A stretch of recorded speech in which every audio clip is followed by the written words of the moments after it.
Hi hello నమస్తే welcome to unity TV. నేను మీ విజయ్. ఈరోజు మనతో పాటు ఉన్నారు హైకోర్టు అడ్వకేట్ వెంకట్ శెట్టి గారు. వారితో మాట్లాడదాం. సార్ నమస్తే సార్. నమస్తే సార్. సార్ ఇప్పుడు మీర్పేట్ ఇన్సిడెంట్ మీకు తెలుసు అనుకుంటా. అతి దారుణంగా ఎలా అంటే ముక్కలు చేసి నరికి తర్వాత ఆ పార్ట్స్ ఏదైతే ఉన్నాయో దాన్ని కుక్కర్లో ఉడకబెట్టడం. సో ఇది ఏంటి సార్ అసలు ఈ విధంగా ఇంత క్రూరంగా చంపి మళ్ళీ దాన్ని తెలియకుండా అంటే ఫస్ట్ ఆఫ్ ఆల్ అది దానికి ఏమనాలో కూడా అర్థం కావట్లేదు అనమాట. సో అట్లా అంత క్రూయాలిటీ మెంటాలిటీ అనేది ఒక పర్సన్కి ఉంటుంది అని చెప్పి కూడా మనం ఎప్పుడు ఎవరిని ఎస్టిమేట్ చేయలేం.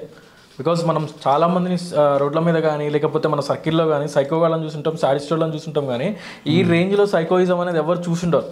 బికాస్ ఎవరన్నా కొట్టినా కూడా తలకాయ పగిలేటట్లు కొట్టడం, లేకపోతే కాలో చెయ్యో ఇరిగేటట్లు కొట్టడం చూసాం. కానీ ఒక పర్సన్ని చంపేసి అతి దారుణంగా, అంటే ఆమె మీద ఉన్న చర్మాన్ని కూడా ఏదైతే కత్తితో ఒలిచేసి లోపల బాడీ పార్ట్స్ని, అంటే పైన ఉన్న ఏదైతే మెత్తడి పార్ట్స్ ఉంటాయో దాన్ని ముద్దలు మొత్తాన్ని కట్ చేసి లోపల ఉన్న బోన్స్ని అండ్ అదే కాకుండా మాంసాన్ని విడివిడిగా చేసి ఉడకపెట్టి మళ్ళీ దాన్ని ఎండబెట్టి పొడి చేసి మరి ఏదైతే చెరులో పడేయడం మనం చూసుంటాం. అవును సార్, అవును. సో చెరులో పడేయడం మనం చూసుంటాము. అండ్ అదే కాకుండా ఇది ఫ్రీ ప్లాన్ మర్డర్ అనమాట. సో బికాజ్ ఎందుకు అని అంటే ఎట్ ఏ టైం మనకి ఒక మటన్ కత్తి అండ్ అదే కాకుండా ఏదైతే ఆ చెట్టు దిమ్ము ఉందో, మటన్ కొట్టే చికెన్ షాప్లో కానీ మటన్ షాప్లో ఉండే దిమ్మెలు ఉంటాయో, సో ఆ చెక్క దిమ్మెల్ని కూడా తన ఇంట్లో పెట్టేసుకున్నాడు. దేనికి అంటే ఫ్రీ ప్లాన్ కోసం. సో ఆ ఫ్రీ ప్లాన్ కోసం అనే ఒక మూవీకి వెళ్ళి, సంక్రాంతి వెంకటేష్ది ఏదైతే ఒక మూవీ రిలీజ్ అయిందో కొత్త మూవీ, ఆ మూవీకి వెళ్ళొచ్చిన తర్వాత వాళ్ళ ఇద్దరి పిల్లల్ని కూడా వాళ్ళ పేరెంట్స్ వాళ్ళ హౌస్కి పంపించేసి, ఈ అమ్మాయి వాళ్ళ పేరెంట్స్ ఇంటికి పంపించేసి మరి దాని తర్వాత గొడవ అనేది క్రియేట్ చేయడం జరిగింది. ఫస్ట్ ఆఫ్ ఆల్ ఈ గొడవ అవ్వక ముందరనే వీళ్ళకి మ్యారేజ్ 13 years అయింది. అండ్ అదే కాకుండా ఈ పర్సన్ ఆర్మీ రిటైర్డ్ పర్సన్. నార్మల్గా మనం ఆర్మీ పర్సన్స్ అంటే చాలామందిని చూసుంటాం. సో వాళ్ళు ఒక మంచి గుడ్ కన్సర్న్తో అండ్ గుడ్ పర్సన్స్గా ఉంటారు. సో వాళ్ళు ఒక 10 మందికి చెప్పాల్సిన వాళ్ళు. అట్లాంటి పర్సన్స్లో ఈ ఒక చీడ పురుగు లాంటోడు. సో వీడు ఇట్లా చేయడం అనేది చాలా దరిద్రం అనమాట. అండ్ ఇప్పుడు ప్రెసెంట్ ఈయన DRDOలో సెక్యూరిటీ గార్డ్గా పనిచేస్తున్నాడు. యాక్చువల్గా ఇది ఏంటి అని అంటే వీళ్ళకి మ్యారేజ్ 13 years అయింది. ఒక 3-4 years బ్యాక్ ఏదైతే వాళ్ళ హౌస్లో, అంటే ప్రకాశం డిస్టిక్లో ఆల్రెడీ ఒక ఆమెతో ఇల్లీగల్ రిలేషన్షిప్ పెట్టుకుండు అని చెప్పి అక్కడ ఒక ఇష్యూ అనేది క్రియేట్ అవ్వడం జరిగింది. దాని తర్వాత వాళ్ళ పెద్ద మనుషుల సమక్షంలో ఆ గొడవ సాల్వ్ అయిపోయింది. దాని తర్వాత వీళ్ళు మళ్ళీ మంచిగా ఉండడం జరిగింది. బట్ అది పెద్దల ముందుకు. బట్ ఈమెని ఆ టార్చర్ అనేది, ఆ షాడిస్ట్ బిహేవియర్ అనేది అప్పటి నుంచి చూపిస్తూనే ఉన్నాడు. ఎందుకు అని అంటే అతను షాడిస్ట్ బిహేవియర్ అనేది ఒక మనిషిని అంత దారుణంగా చంపడం అంటే అది మనం వర్డ్స్లో కూడా వ్యక్తపరచడం రాదనమాట. అంత దారుణంగా చంపేశాడు. ఇప్పటికీ మనం చాలా కేసెస్ చూస్తుంటాం బయట. అండ్ అదే కాకుండా చాలా సిచ్యువేషన్స్లో చూస్తుంటాం. అంటే వైఫ్ని గొంతు పిసికి చంపడం వేరు, అండ్ అదే కాకుండా కాళ్ళు ఇరగొట్టడం, చెయ్యి ఇరగొట్టడం అనేది వేరు. ఎందుకు అని అంటే కొన్ని సిచ్యువేషన్స్లో ఆ కోపాన్ని భరించలేక మనిషి అనేవాడు ఇన్ కేస్ వైఫ్ హస్బెండ్ అయినా కానీ, హస్బెండ్ వైఫ్నైనా కానీ కొట్టుకునే సిచ్యువేషన్స్లో ఒకవేళ వైఫ్ కనుక ఏమైనా రాడ్డు ఉంటే రాడ్డు తీసుకుని కొడితే చనిపోయిన సిచ్యువేషన్స్ చూసాం. అంటే హస్బెండ్ని కొడితే హస్బెండ్ చనిపోవడం కానీ, లేకపోతే హస్బెండ్ వైఫ్ని రాడ్డు పట్టుకొని కొట్టడమో, లేకపోతే చేతిలో ఏమైనా ఉంటే ఒక థింగ్ పెట్టి కొట్టడం మనం చూసాం. కానీ అది దారుణంగా ముక్కలుగా కట్ చేసి ప్రెషర్ కుక్కర్లో ఉడికించి మరి, అండ్ అదే కాకుండా కరెంట్ హీటర్తో బోన్స్ని కూడా ఉడికించి మరి ఇంత దారుణంగా చంపడం అనేది నాకు తెలిసి ఇది ఫస్ట్ టైం మనం చూడడం. సో ఇట్లాంటి పర్సన్స్ని ఏంది అని అంటే వాళ్ళని మళ్ళీ బెయిల్ మీద బయటికి రావడం, లేకపోతే ఒక ట్రయల్ అయిపోయిన తర్వాత మళ్ళీ వాళ్ళకి 15 years ఇంప్రిజన్మెంట్ వేయడం, ఇదంతా కాకుండా ఇట్లా వేరే పర్సన్ ఎవ్వరూ చేయకూడదు అన్నట్లు, ఇంతటితోనే క్లోజ్ అవ్వాలి అన్నట్లు తనకి తగిన శిక్ష అనేది వేయాలన్నమాట.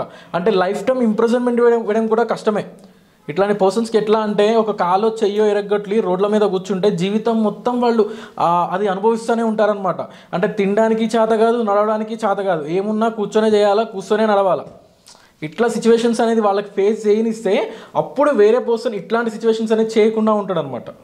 రైట్. ఇంకోటి అంటే సార్ ఇక్కడ లైక్ ఆ ఇన్సిడెంట్ వాళ్ళు పక్క పెడితే యాక్చువల్లీ వెబ్ సిరీస్ చూసి అదే ప్లాన్తో ఈ మర్డర్ చేశారని చాలామంది చెప్తున్నారు. అవును, యాక్చువల్గా ఏదైతే గోడకేసి గుద్దిన తర్వాత ఈయన బిఫోర్ నుంచే ఏదైతే ఇష్యూ అవ్వక ముందర నుంచే, అంటే ఏదైతే ఇన్సిడెంట్ అనేది అవ్వక ముందర నుంచే ఎలా చంపాలి అనేది ఒక వెబ్ సిరీస్లో నుంచి చాలా వెబ్ సిరీస్లో అండ్ అదే కాకుండా చాలా మూవీస్లో, యూట్యూబ్లో అండ్ గూగుల్లో కూడా సర్చ్ చేసి మరీ ప్లానింగ్లో ఉన్నాడంట. అండ్ అదే కాకుండా ఈమెను చంపేసిన తర్వాతకి కూడా ఎలా చంపాలి అని చెప్పి ఏదైతే వెబ్ సిరీస్లు కానీ గూగుల్లో కానీ ఇవన్నిట్లలో సర్చ్ చేసి మరీ చేశాడంట. దృశ్యం మూవీ కూడా చూసి మరి దాని తర్వాత ఎలా చంపాలి అని చెప్పి ప్లాన్ చేసి మరి మొత్తాన్ని కాల్ చేసి మొత్తం డివైడ్ చేసి బాడీ పార్ట్స్ అంతా డివైడ్ చేసి ప్లాన్ చేసి మరీ చంపేశాడు.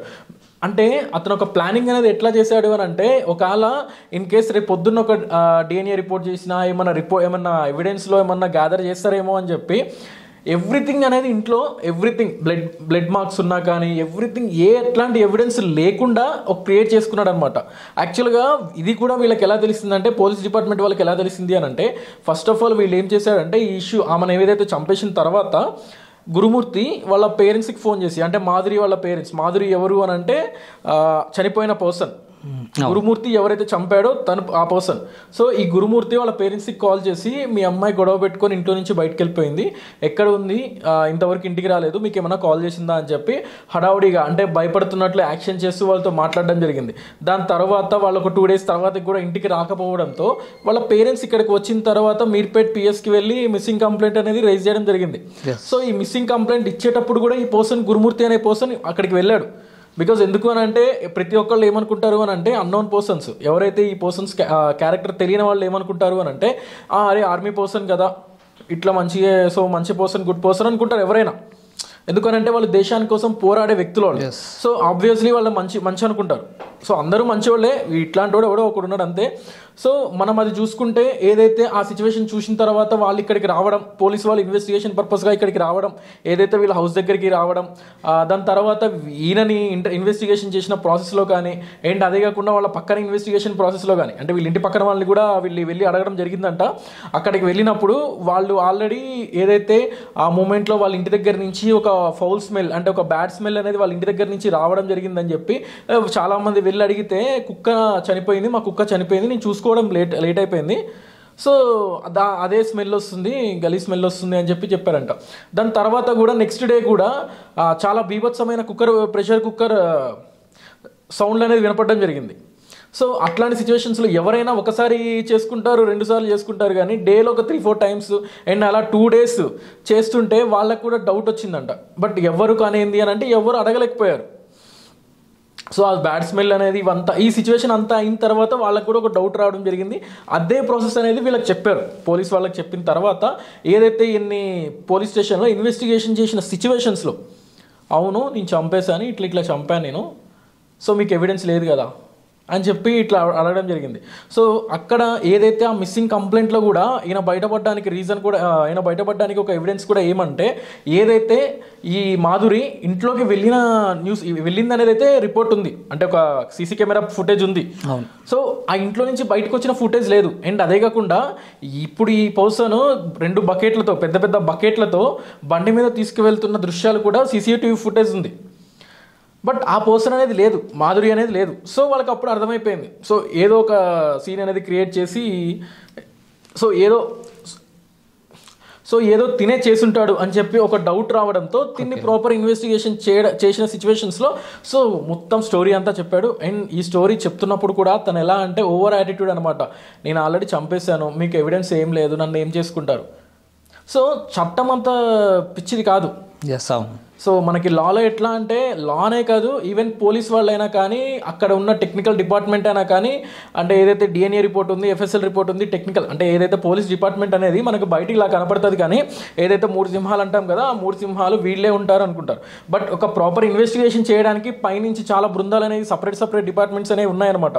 సో ఆ వే ఆఫ్ టాకింగ్లో మాట్లాడుకుంటే ఏదైతే రీసెంట్గా అంటే మొన్న ఏదైతే సీన్ రీకన్స్ట్రక్షన్ కూడా చేయడం జరిగింది, 2 times సీన్ రీకన్స్ట్రక్షన్ చేసిన తర్వాత ఎలా చేసావు ఏంది అన్న సిచ్యువేషన్స్లో కూడా ఈయన ప్రాపర్గా చెప్పకపోవడం, అంటే ఒక్కొక్కసారి ఒక్కొక్క రకమైన స్టేట్మెంట్ అనేది పాస్ చేయడం జరిగింది. ఆ సిచ్యువేషన్లో ఏదైతే DNA రిపోర్ట్కి కానీ లేకపోతే FSI రిపోర్ట్ ఇవ్వడానికి కూడా ఆ బృందాలు వచ్చినప్పుడు కూడా ఏదైతే బ్లూ రేస్తో మొత్తం ఇల్లంతా సర్చ్ చేసిన తర్వాత, అంటే బ్లడ్ మార్క్స్ కానీ లేకపోతే ఏమన్నా ఎవిడెన్స్ దొరుకుతుందా అని, ఈవెన్ ఈయన కాల్చి దీంట్లో ఏదైతే వెస్టర్న్ బేషన్లో వేయడం జరిగింది.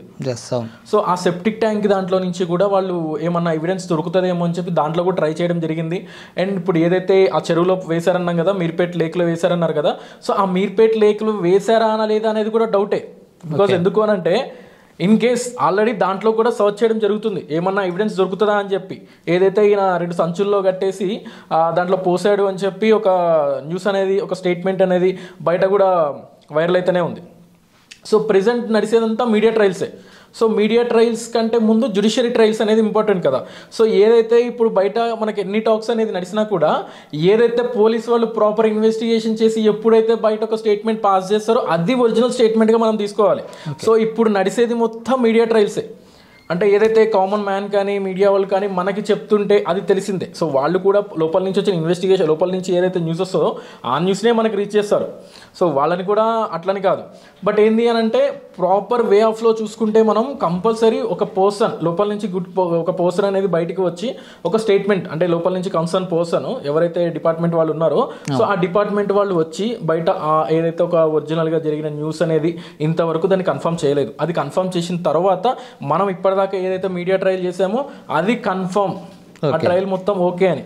సో నెక్స్ట్ ఫర్దర్గా జ్యుడిషియల్ ట్రయల్లో తనకి ఏమవుతుంది ఏంది అనేది అప్పుడు అర్థమైపోతుంది. సరే, బట్ కంపల్సరీ శిక్ష పడ్డం అనేది కంపల్సరీ అది.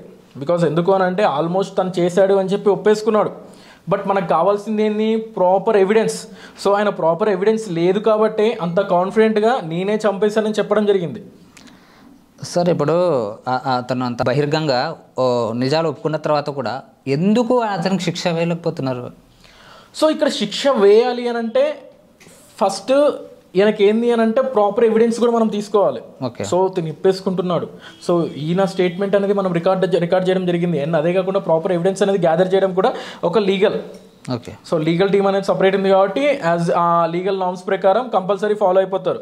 ఇప్పుడు ఆల్రెడీ ఏదైతే ఆ శాంపిల్ ఏదైతే ఒక లాంగ్ హెయిర్ దొరికింది, సో ఆ హెయిర్ని డిఎన్ఏకి పంపించడం జరిగింది. ఏదైతే వీళ్ళ పిల్లల హెయిర్ తీసుకొని దానికి మ్యాచ్ అయింది అని అంటే కంపల్సరీ ఆ ఎవిడెన్స్ని బేస్ చేసుకుని కంపల్సరీ లైఫ్ టైం ఇంప్రిజన్మెంట్ కాదు, గట్టి పనిష్మెంట్ అనేది ఇస్తారు ఈసారి. ఓకే సార్, ఎలాంటి వాళ్ళని అంటే లైక్ ఇలా ఎవరైతే చంపుతున్నారో వాళ్ళకి ఎలాంటి శిక్షలు వేసే అవకాశం ఉంది? Like so first of all ఏంది అని అంటే చంపడం అని అంటే ఇప్పుడు ఇన్ కేస్ ఎవరికైనా 15 years వరకు లైఫ్ టైం ఇంప్రిజన్ పడడం అనేది కామన్ థింగ్. ఏదైతే ఇట్లాంటి అఫెన్సెస్లో కానీ లేకపోతే ఒక పర్సన్ని చంపినప్పుడైనా కానీ ఇట్లాంటి అఫెన్సెస్ అనేది పడడం కామన్ థింగ్. బట్ ఇక్కడ ఏంది అని అంటే ఏదైతే ఎవిడెన్స్ని అనేది కూడా ట్రాప్ చేశాడు. సో ఎవిడెన్స్ని ట్రాప్ చేసినందుకు బిఎన్ఎస్ ప్రకారం కరెక్ట్ ఇంప్రిజన్ పడుతుంది. అండ్ అదే కాకుండా ఈయన చంపినందుకు కాదు కానీ ఫస్ట్ ఆఫ్ ఆల్ తనకి కంపల్సరీ లైఫ్ టైం ఇంప్రిజన్మెంట్ కంటే గట్టి పనిష్మెంట్ అనేది ఇవ్వాలన్నమాట. సో ఎందుకు అని అంటే మనం ఏదైతే లీగల్గా పనిష్మెంట్ మనం చూసుకుంటే బికాజ్ రేపు పొద్దున్న వేరే పర్సన్ ఇట్లాంటి సిచ్యువేషన్స్ని చేయకుండా, వేరే పర్సన్ ఇలాంటిది రిపీట్ చేయకుండా ఉండాలి అని అంటే ఈయన కరెక్ట్ పనిష్మెంట్ అండ్ అదే కాకుండా స్ట్రాంగ్ పనిష్మెంట్ అనేది ఇస్తేనే బెటర్. మనం చూసుకుంటే సౌదీ లాంటి అరబ్ కంట్రీస్లో చూసుకుంటే ఇట్లాంటి వాటికి వాళ్ళని నడి రోడ్డు మీద అందరూ చూస్తుండగానే వాళ్ళని గొంతు కోయడం కానీ లేకపోతే కాళ్ళు చేతులు విరగొట్టిన సిచ్యువేషన్స్ కానీ చాలా ఉన్నాయి. అండ్ అదే కాకుండా అందరి ముందు ఉరి తీయడం కూడా జరిగిన సిచ్యువేషన్స్ కూడా మనం చాలా చూస్తుంటాం సౌదీ లాంటి అరబ్ కంట్రీస్లో. సో అట్లాంటి సిచ్యువేషన్స్ అనేది ఇక్కడ కూడా నడిస్తే అది చాలా బెటర్. అండ్ అదే కాకుండా రేపు పొద్దున వేరే పర్సన్ ఇట్లాంటిది అనేది రిపీట్ చేయకుండా ఉంటాడనమాట. ఓకే సార్, ఇంకోటి ఏంటంటే ఇప్పుడు వాళ్ళ తరపున ఎవరైతే ఉన్నారో బంధువులు కానీ లేదంటే వాళ్ళ అత్తమామలు కానీ అంటే లైక్ ఇప్పుడు ఒకవేళ అతను శిక్ష పడినా కూడా వాళ్ళకి ఎలాంటి న్యాయం జరగబోతుంది? అంటే వాళ్ళ అత్తమామలు ఎవరైతే ఉన్నారో ఇప్పుడు కూతురు లేదు కాబట్టి వాళ్ళకి ఎలాంటి న్యాయం చేస్తారు? ఇక్కడ న్యాయం అని అంటే ఈయనకి శిక్ష పడితేనే వాళ్ళకి న్యాయం జరుగుతుంది. రైట్. ఒక మనిషే వెళ్ళిపోయాడు, రైట్, ఇంకా వాళ్ళకి న్యాయం అంటే వేరే రకంగా ఏం కావాలి? సో వీళ్ళకి న్యాయం కావాలి అని అంటే తనకి ప్రాపర్ వేలో గట్టిగా ఒక ఇంప్రిజన్మెంట్ కానీ లేకపోతే లైఫ్ టైం అనేది ఏమైనా శిక్ష పడితే వాళ్ళకి న్యాయం జరిగినట్లే. లైక్ ఇక్కడ లాస్ట్గా వన్స్ దీన్ని చూసుకుంటే లైక్ ఇలాంటి ఇన్సిడెంట్లు చూస్తూనే ఉన్నాం మనం. లైక్ చాలా ఇన్సిడెంట్ అంతెందుకు చాలా అంటే ఇట్లాంటి ఇన్సిడెంట్ అనేది ఇదే ఫస్ట్ టైం. రైట్. సో మనం ప్రీవియస్గా చూసుకుంటే చంపిన సిచ్యువేషన్స్ ఉన్నాయి. అండ్ అదే కాకుండా హస్బెండ్ టార్చర్ భరించలేక గోడ మీద నుంచి దూకో లేకపోతే ఉరేసుకొని చచ్చిపోవడమో ఇట్లాంటి సిచ్యువేషన్స్ చూస్తుంటాం. కానీ సో ఇంత దారుణంగా ముక్కలు కట్ చేసి చంపిన వాళ్ళని ఇప్పటిదాకా ఎవరిని చూసుంటాం. ఎస్ సార్, అవును సార్. ఇది కాకుండా మనం ఇంకో యాంగిల్లో చూసుకుంటే లైక్ అతను మొత్తం ఒక ప్లానెడ్గా చేసుకొని తర్వాత ఇలా చంపితే ఇలా అవుతుందని ముందే గ్రహించి ఇలా చేశాడా లేకపోతే ఎలా సార్ దీన్ని? సో ఇది అనేది ప్లానింగే సార్. బికాస్ ఎందుకు అని అంటే అసలు ఈ ఇష్యూ అవ్వడానికి రీజన్ ఏంటి అని అంటే ఏదైతే అంటే ఇప్పుడు ఇక్కడ గొడవ ఎట్లా స్టార్ట్ అయింది అని అంటే వాళ్ళిద్దరి మధ్య గొడవ అనేది కామన్ థింగ్.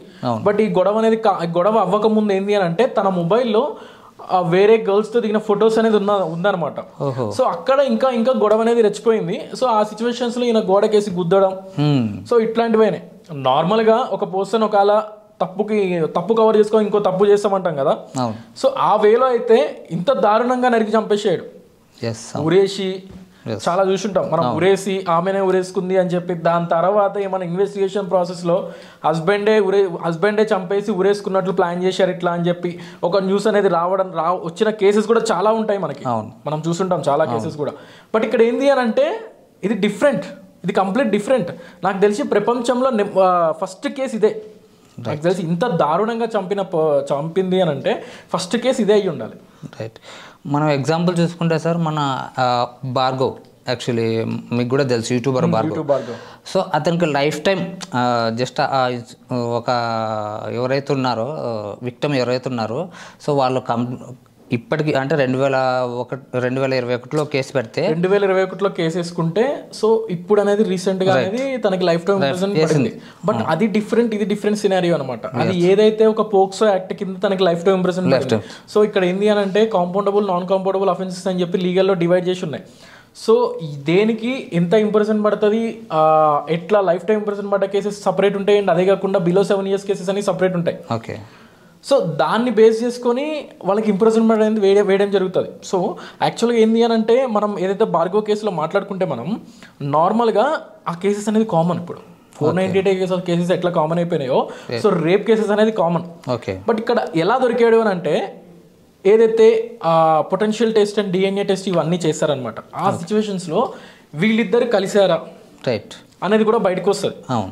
బట్ ఆమె ఇష్టపూర్వకంగా వీడితో కలిసింది అని అంటే ఇన్ కేస్ అది ఆమె ఇష్టపూర్వకంగా వీళ్ళతో కలిసి మళ్ళీ కంప్లైంట్ రైజ్ చేసింది, ఈయన పెళ్లి చేసుకోవడానికి రెడీగా ఉన్నాడు, అయినా కూడా ఈమె వాంటెడ్లీ ఆయన దగ్గర నుంచి అమౌంట్ రికవరీ చేసుకోవడానికి పెట్టింది అనుకోండి, అదొక డిఫరెంట్ సినారియో.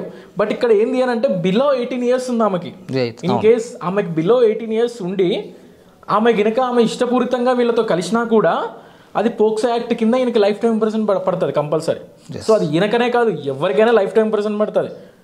అండ్ అదే కాకుండా మనం లీగల్గా ఇప్పుడు చూసుకుంటే మనం ఏదైతే జ్యుడిషియల్ ఆఫీసర్స్ కూడా ఇట్లాంటి కేసెస్ అనేది ఫాస్ట్గా వేయడం జరుగుతుంది. బికాజ్ ఎందుకు అని అంటే ఎట్లాంటి ఎవిడెన్స్నైనా ట్రాప్ చేస్తారేమో అని చెప్పి, లేకపోతే ఏమన్నా ఆ ఎవిడెన్స్ అనేది ఏమన్నా డిస్మిస్ అంటే లైక్ ఆ ఎవిడెన్స్ ఏమన్నా డ్యామేజ్ చేస్తారేమో అని చెప్పి దాన్ని జ్యుడిషియల్ ఆఫీసర్స్ కూడా ప్రాపర్గా ఇన్వెస్టిగేషన్ చేయమని చెప్పి దానికి ఒక సపరేట్ టీమ్ అనేది అలాట్ చేసేసి ప్రాపర్ ఇన్వెస్టిగేషన్ రిపోర్ట్ రాగానే లైఫ్ టైం ఇంప్రెషన్ బటన్ వేసేస్తున్నారు. బికాజ్ మనం కోల్కతా ఇన్సిడెంట్ చూసుకుంటే కూడా వాళ్ళు ఎక్కడన్నా డ్యామేజ్ చేస్తారేమో అంటే ప్రాపర్ ఎవిడెన్స్ లేదు అని చెప్పి ఒక టీమ్ అనేది ఏర్పాటు చేసి ఆ ప్రాపర్ ఇన్వెస్టిగేషన్ అయిపోయిన తర్వాత వాళ్ళకి ఆ ఎవిడెన్స్ని బేస్ చేసుకుని లైఫ్ టైం ఇంప్రెషన్ పడ్డది. సో తనకు చూసుకుంటే తను కూడా సేమ్ ఇలానే చెప్పాడు అనమాట. సో అట్లాంటి పర్సన్కి కూడా life time impression compulsory, life time impression అనేది కంపల్సరీ పడుతుంది. Thank you so much sir. Thank you. So తను లేదు కాబట్టి తనకు న్యాయం జరగాలని మనం కూడా కోరుకుందాం. Thank you so much. Thank you.